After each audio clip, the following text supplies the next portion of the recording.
Bueno, y enfermeros denuncian carga de trabajo y estrés laboral. Está con nosotros para hablar sobre esta situación Juan Sayas, presidente de Proyecto Dignidad en San Juan y enfermero. ¿Cómo está? Buen día. Saludos, Mary, buen día para ti, para todos los que nos escuchan, un saludo muy cordial para todos. Bueno, hemos estado viendo, Juan, denuncia a través de las redes sociales de enfermeras y enfermeros denunciando carga de trabajo, exceso de trabajo, estrés laboral, e incluso denuncian que una enfermera, o sea, que la comunidad de enfermería está de luto y que esto tiene que ver la muerte de esta enfermera que falleció luego de un accidente de tránsito tras un turno extenuante. Que esto tiene que ver con que los enfermeros, muchos de ellos tienen que estar buscando más de un trabajo para poder sobrevivir. Así que esto es lo que está pasando. Bueno, sí, es una situación, a veces no es ni siquiera un trabajo adicional, a veces es el mismo trabajo con turnos extra que sobrecargan ¿verdad? Tienen un efecto en la carga laboral. Y sí, en efecto, ¿sabes? Hay la gran mayoría de los hospitales en la isla, hay una sobrecarga de trabajo sin duda. Esto ha sido un problema que ha sido, ¿verdad?, sistémico digamos, por alguna cantidad de años, pero ante la baja poblacional, los problemas económicos que está pasando el país, ciertamente han agravado esta situación. El cuatrienio pasado se trataron de pasar dos legislaciones donde se discutió este asunto de la cantidad de pacientes por enfermero y bueno, no pasaron el crisol. Allí pues hubo deposiciones de distintos grupos y obviamente es un asunto ciertamente un asunto laboral económico, tiene que ver un asunto de un análisis de economía que los hospitales tienen que hacer, y que es parte del sistema de salud en el que tenemos actualmente. Cuando el sistema cambia a un sistema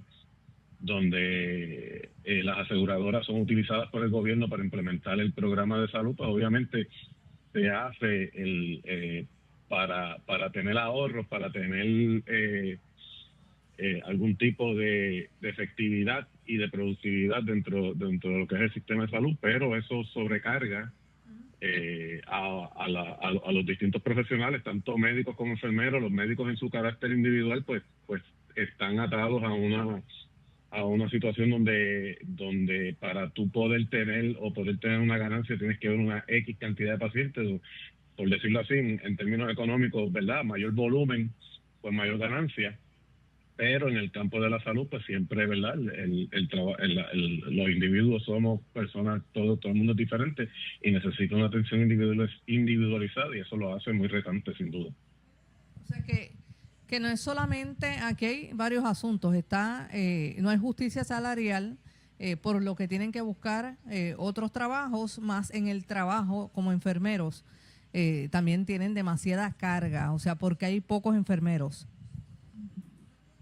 Hay una situación, sí, de pocos enfermeros, y entonces, claro, esto también se agravó con la pandemia en los últimos 3 años, con el asunto del COVID, donde también hubo no solamente enfermeros. Yo conozco personal administrativo también que tuvieron una sobrecarga de trabajo porque los hospitales, dentro de la situación económica, comenzaron a hacer ahorros a pesar de los distintos incentivos que recibieron del gobierno, y que o la gente no iba al hospital porque tenía miedo, o los pocos que iban chupaban, por así decirlo, los recursos que tenían al hospital.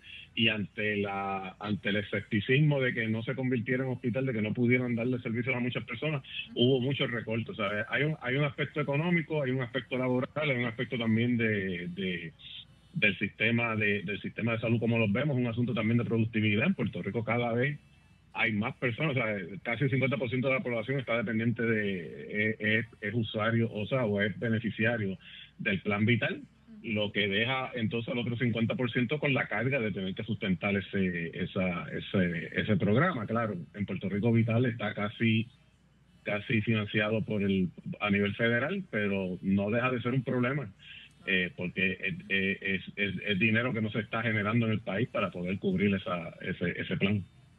¿Como cuántos pacientes podría estar atendiendo un enfermero en su turno? En un turno que se supone normal, ¿no? De 8 horas. Bueno, en un turno normal, en un piso de medicina regular, el estándar a nivel nacional no debe ser más de 5 o 6 pacientes para dar un cuidado óptimo e individualizado de manera correcta. En Puerto Rico desde mucho tiempo, yo llevo 20 años de haber sido enfermero desde que yo comencé, ir a un turno y tener 15 o 20 pacientes era casi visto como una cosa normal, y dependiendo del hospital tú podías tener 10, 15, 20 pacientes. Claro, eso, tener 40 pacientes en un mismo piso es verdaderamente retante, y aunque tú trabajes un solo turno de 8 horas, es sumamente drenante, porque prácticamente no tienes tiempo para atenderlos a todos. Yo recuerdo en la sala de emergencia, a veces yo llegaba a la sala de emergencia a atender 30 personas que se suponía que estaban en el cuarto, que no habían cuartos disponibles, que había que atenderlos dentro de la propia sala de emergencia, y ciertamente es bien drenante. Bueno, y esto también, o sea, esto atenta contra la salud del paciente por equivocación. Un enfermero cansado, ajorado, puede cometer un error. La mayoría de los errores se dan en ese aspecto, sobre todo los errores que tienen que ver con la administración de medicamentos. Eso a nivel nacional se estudia todo el tiempo. Cuando yo comencé a estudiar enfermería, eso se le llamaban los 7 correctos, ahora va como por 20, porque cada vez más son más los pasos que hay que seguir para uno asegurarse de que el medicamento que se dé es el correcto. Y también es que hay mucha documentación, hay mucho asunto administrativo que el profesional de salud tiene que llenar, los documentos que hay que llenar. Bueno, cuando estaban a papeles, ahora que los récords médicos la gran mayoría son electrónicos, todavía hay hospitales que usan papel. Que hay un aspecto administrativo, o sea, hay una carga administrativa que es fuerte, ciertamente fuerte, y los hospitales tratan de navegar dentro de ese mar, pero la carga administrativa también puede ser tanta que si el hospital simplemente decide cumplir con todos los aspectos administrativos, pues entonces no tienen, el margen de ganancia sigue siendo tan poco que entonces no es factible la operación del hospital. Y bueno, ahora mismo lo tenemos cierre de hospital. Y bueno, Nelly, de hecho, yo trabajo en un área que tiene que ver con el reembolso a proveedores de salud. Y ahora mismo, en este año, viene una metodología nueva de pago para los hospitales que los tiene literalmente corriendo, porque se va a cambiar la forma en cómo se le pagan a los hospitales desde las aseguradoras, y no es un cambio que están haciendo las aseguradoras, un cambio que viene del gobierno federal, que se debió haber implementado desde el 2018-2019 como parte de los instrumentos que sometió la Junta de Control Fiscal. O sea, esto es un asunto mucho más complejo que... ¿Va a agravar la situación, Juan? Potencialmente la puede agravar, porque los hospitales no están preparados. En Puerto Rico la cantidad de tecnología que hay para procesar este tipo de metodología. O sea, la metodología, para explicarlo de manera sencilla, permite una mejor estadística, que es lo que busca tanto el gobierno como la aseguradora, pero requiere que los hospitales o hagan una inversión de dinero que no tienen, o requieren que el gobierno le asigne un dinero, y de una forma o de otra van a tener que someter una información que de ordinario los hospitales no están preparados ahora mismo, y se vio tanto en las vistas de transición como en la última en una de las últimas reuniones de salud que hizo la Comisión de Salud, que se hizo en el Senado. Se trajo a colación este asunto de la metodología de pago que se va a cambiar en los hospitales, donde apenas le están dando 90 días a los hospitales para ajustarse a la nueva metodología que va a comenzar el 1 de octubre.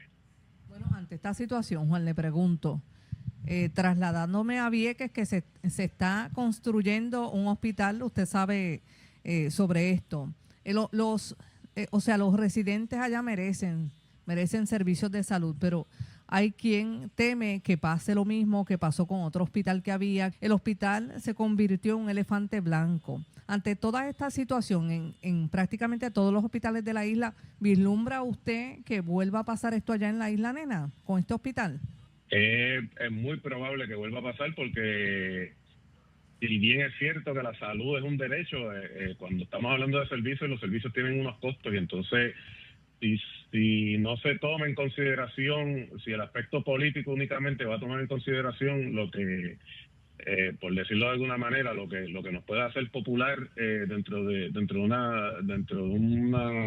una comunidad que nos pueda traer votos, potencialmente que va a tener el mismo resultado. O sea, en Puerto Rico, yo creo que lo único que puede salvar a Puerto Rico es que la vuelta atrás, si la gobernadora tiene éxito en este asunto de la energía para traer manufactura a Puerto Rico que nos permita ser productivos nuevamente, crear empleos y que haya una creación de empleo atado también al asunto del SNAP, que permita que las personas que reciban el PAN tengan de alguna manera que trabajar. O sea, si en Puerto Rico no aumentamos la productividad, estos problemas van a seguir porque hay muchas personas dependiendo de un sistema con pocas personas aportando económicamente al mismo. Entonces, o suben impuestos y obviamente todavía no estamos en posición de crear deuda, aunque ya por lo menos hay una parte de la deuda que fue ya finiquitada, o sea, que fue acordada en el tribunal, que fue lo de la deuda de las obligaciones generales. Pero Puerto Rico se enfrenta a un problema de que tiene que producir más, y entonces, claro, recientemente el secretario de Salud pues va a estar en esa, ¿verdad?, en esa cruzada, por decirlo así, en Washington, hablando de estos problemas, pero requiere de una ayuda federal, pero va a requerir también de unos cambios estructurales en Puerto Rico donde se promueva algún tipo de productividad de parte de la población, sin duda. Bueno, Juan, muchas gracias, que tenga buen día. Gracias, Neri, buen día, saludos a todos. Bueno, igualmente le escucharon a Juan Sayas, presidente de Proyecto Dignidad en San Juan, enfermero de profesión. Desde la redacción, Amnelis Rivera. O para Radio La Poderosa.